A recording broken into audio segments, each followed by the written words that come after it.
तेलंगाना के जिले जगतियाल में दिल दहला देने वाला वाकया, शोहर ने बीवी को बेरहमी से कत्ल कर दिया। तेलंगाना के जिले जगतियाल से एक इंतहाई अफसोसनाक और दिल दहला देने वाला वाकया सामने आया, जहां एक शख्स ने अपनी ही बीवी को बेरहमी से कत्ल कर दिया। इब्तिदाई इत्तलात के मुताबिक शोहर को अपनी बीवी के किरदार पर शक था, जिसके सबब दोनों के दरमियान अक्सर झगड़े हुआ करते थे। बताया जा रहा है कि इस शुबे की बुनियाद पर शोहर ने गुस्से में आकर अपनी बीवी पर हमला किया, जिसके नतीजे में मौके पर ही इसकी मौत वाक़ हो गई।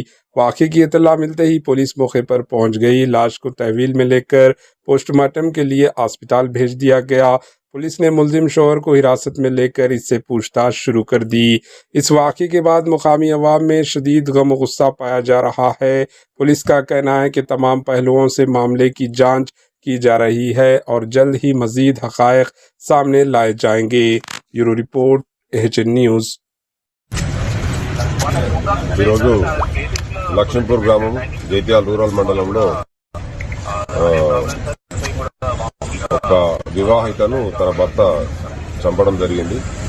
ఈరోజు తెల్లవారుజామున సమయం సుమారు 2 గంటలకు భార్యాభర్తలు ఇద్దరే ఇంట్లో ఉన్న సమయంలో వాళ్ళిద్దరికీ వ్యక్తిగతంగా ఉన్న సమస్యల వల్ల, గొడవల వల్ల అది మనసులో పెట్టుకుని భర్త భార్యని కత్తితో గొంతు కోసి అదేవిధంగా గొడ్డలితో నరికి చంపడం జరిగింది.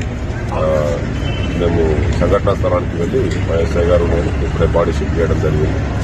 ఈ తర్వాత తదుపరి కార్యక్రమాలు కంప్లీట్ చేస్తాం. పిటిషన్ తీసుకున్నాం, కేసు రిజిస్టర్ చేసుకున్నాం. చంపిన వ్యక్తి ఎవరైతే భర్త అక్యూజ్ ఉన్నాడో అతను పరారీలో ఉన్నాడు, త్వరలో పట్టుకుంటాం. ఈ దర్యాప్తు అనంతరం మిగతా విషయాలు తెలియజేస్తామని తెలియజేసుకుంటున్నాం. Thank you.